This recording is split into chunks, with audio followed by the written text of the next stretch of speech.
Sanibonani ngiyathaba ukuyaphila igama lami mina ngokwazi ngwansele ngiyopha phansi le enkandla emahlathi amnyama uyingane zakwethu namhlanje futhi asikho studio la nivama ukubona khona so akukho okuhlukile it's the same podcast everything nje kuseyiyo kwazi insele his opinions podcast so awukho umehluko namhlanje sisakhuluma nje ngeinto zethu esikhuluma ngazo mothanda ungaphawula mothanda singaxoxisana kodwa singaphikisani ukuze kube ukuthi manje ngazi ukuthi lento engikhulumayo nami ngikhuluma into eyiqiniso ngqo cha umbono wami nje lona futhi asikho nesidingo sokuthi ngaze sidebate nangawo yabona so ukuxoxa nje sihleke kube nje yana and namhlanje futhi Bryce akekho ngoba ubusy e-studio namhlanje futhi i-podcast yethu soyishootha kwiyard yethu egcikeni ekhaya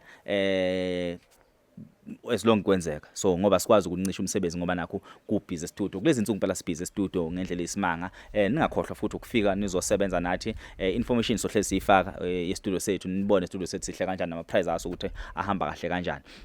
namhlanje ke topic esizokhuluma ngayo ukhona futhi Ghost Lady namhlanje umuntu ongekho yena uBryce ngoba usele studio uyasebenza Ghost Lady siyaphila futhi namhlanje ninjani sikhona siyaphila ntombi namhlanje i-topic esizokhuluma ngayo sokhuluma ukuthi ngabe ukuthandana nomuntu omdala kunawe kuyinkinga yini kakhulukazi kubantu besilisa I think isiqale ngaleyo ndlela ukuthi uma umuntu wesilisa uthandana nomuntu wesifazane omdala inkinga ilaphi because it seems like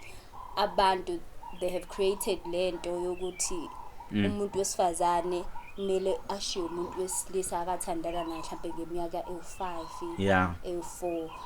ngenxa yezathu abayibekayo at the same time nokubona futhi abantu besifazane bekhala bethi uThembi wazi wathandana nekhehla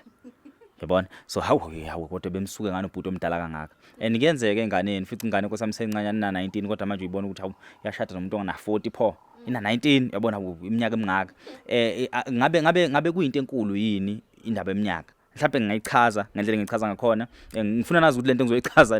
nami experience yami nami ukwazi kwami ngendlela ngicabanga ngakhona so here's the thing about iminyaka iminyaka abantu abaqamba ukuthi it's just a number age ngisho ngesingisi bathini age is just a number i-age iyinamba okwangampela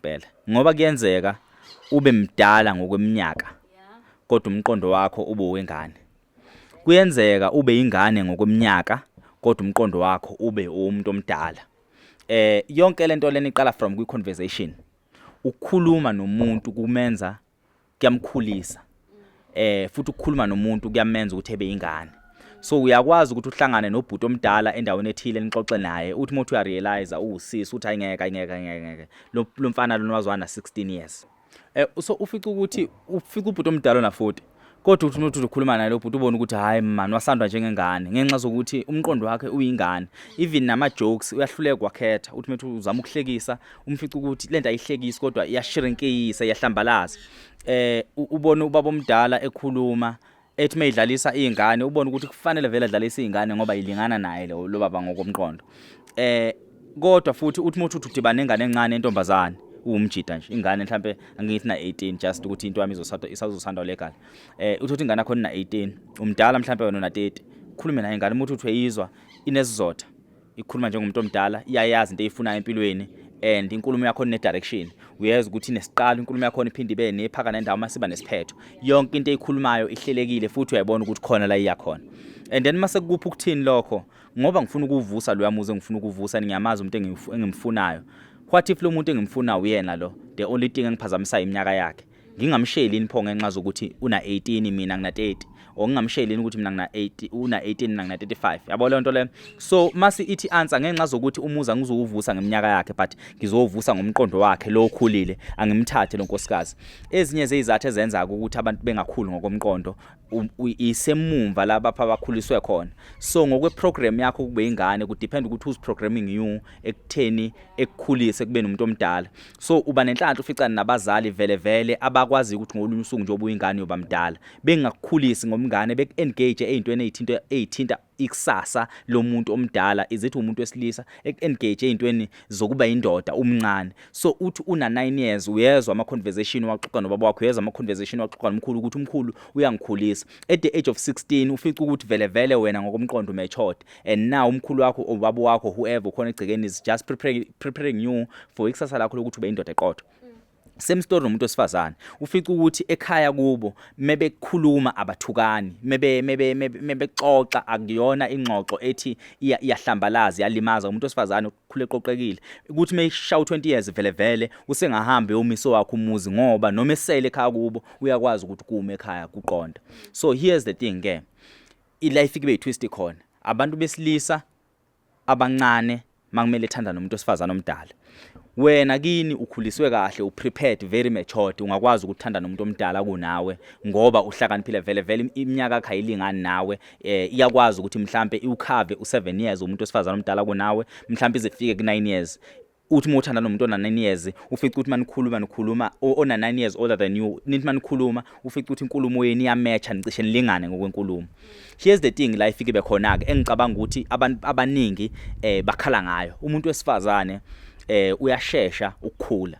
Umuntu wesifazane umdala ngokweminyaka nomuntu wesilisa akalingana naye, nongabe bazalwe ngesikhathi esifanayo. So that's why ufica ukuthi nongabe mzalweni ngamawele, ufica ukuthi okwentombazane makuyiwele lomfana nentombazane, ufica ukuthi okwentombazane kuhlakaniphile ukudlula lokho umuntu wesilisa noma lokho komfana. Ufica ukuthi kuphambidlana kancane ngokomqondo lokho entombazane, even nasesikoleni ikhona okuphasa kakhulu, ikhona futhi okusheshe kuphaphela izinto moba compare. Ufica ukuthi even nengane yakamakhelwane ezalwe kanye nenye ingane yakamakhelwane umfana nentombazane, le yangale kamakhelwane ayithi mayikhula ithandana naye lo ekhula kanye naye. Le yakamakhelwane uyifica intombazane hawuna kusijola nosomatekisi, lokhu kusathithiza kusadlala nabanye abafana kungcolinya kungcole nethende. So that's why abafana abakhule namantombazane belingana, ufica ukuthi kukancane ufica ukuthi intombazane amakhelwane thanda nomfana wamakhelwane ngoba ihlezi ibona ingane mayibona lo. So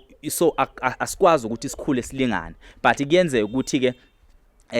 sithandane umdala ngimncane kanjena ke into. Umuntu wesifazane uyashesha ukuthi abonakala ukuthi mdala ngoba at the age of 18 unokumbona ngathi usena 25. At the age of 25 unokumbona ngathi usena 30.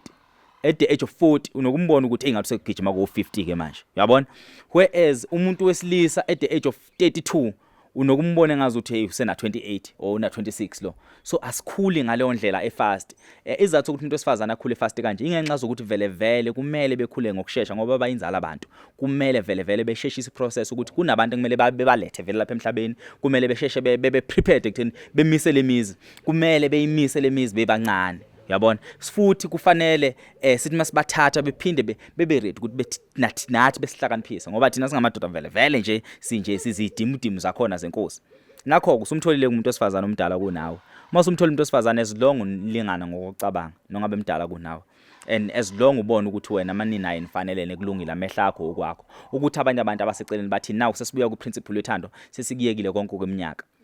Kukuwena ukuthi wena lo muntu wesifazana omdala kunawe nongabe ubukeke egugile, nongabe ubukeka ngathi mdala kunawe, nongabe uyisidudla kakhulu, nongabe njani okwakho ukuthi wena umthanda kanjani, ukuthi abanye abantu bathini, ukuthi abanye abantu bacabanga kanjani ngothando lwenu, it's none of their business. If uyamthanda umuntu wakho umuntu wesifazane uthandana nobaba ngathi mdadlanyana mhlawumbe no45 or no25, kulungile. Umuntu wakho wamkhetha nathandana as long uthando lwenu kweli eqiniso kungalona uthando lweabuse, as long ngalona uthando lokuthi ubaba omdala ubesukela ingane encane ngoba efuna ukuyicontrol, ngoba efuna ukuyirula, ngoba efuna ukuyishaya, ngoba efuna ukwenza slave. As long ekutreat njengonkosikazi wakhe or as long as ekutreat njengomuntu wakhe akafisa ukumshada noma akazomshada noma banezingane nayo kulungile, uthando lwenu luclean. As long umuntu wesilisa osemncane thandana nomunye umuntu wesifazane ngenhloso ukuthi ufuna ukumenza unkosikazi, ufuna ukumlobola, ufuna ukumshada, ufuna kumletha ekhaya, hayi ngoba efuna ukudlala ngaye, ngoba efuna amafakhe, ngoba efuna imali zakhe, ngoba efuna inani. Umuntu wesilisa thandana nomuntu wesifazane kuqondile ethi lona umama wengane zami, lona unkosikazi wami ngifuna ukushada naye, ku right lokho. Ngoba abantu besilisa abaningi ubufica ukuthi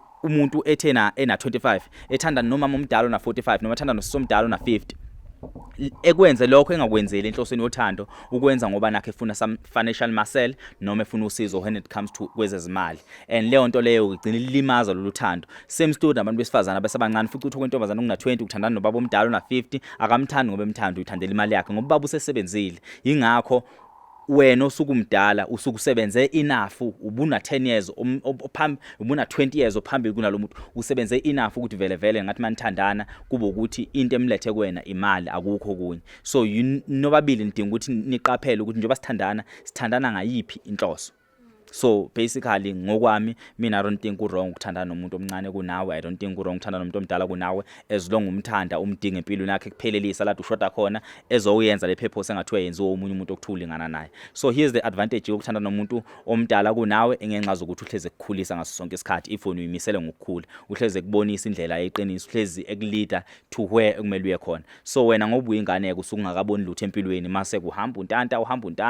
uthandana nobaba omdala ekunika imali baba omdala uyakuthanda wena uhambe uyoqoma abafana uhambe ngemoto yakhe uhambe usileya ngemoto yakhe ufuna ukubukwa ubonakala emaklabhini awuhloniphi amandla kalomuntu othandana naye awuhloniphi yena uqobo lwakhe. Umfana omncane usisi othandana naye ukuthanda ngeqiniso uyimisele ngawe ukunika imoto yakhe ukukhamile emzini wakhe ukukhulekile ngawe wena kunalokho uthatha lezinto zakhe uyahamba uyoshela ngazo uqonywa ngazo sikubona uveze iphiko ku-GTI kasiswa abantu wena ubona ithuba lokuthi udlale ngezinto ozinikwe ngothando kodwa wena ukhetha ukuthi umsebenzise kabi. So that's the only thing wrong kwi-age difference but I think mina ayikho inkinga nongabe umuntu ushadene nambani as long bonke belegally abathanda nabantu. So basically okwanamhlanje bekuyilokho kuphela.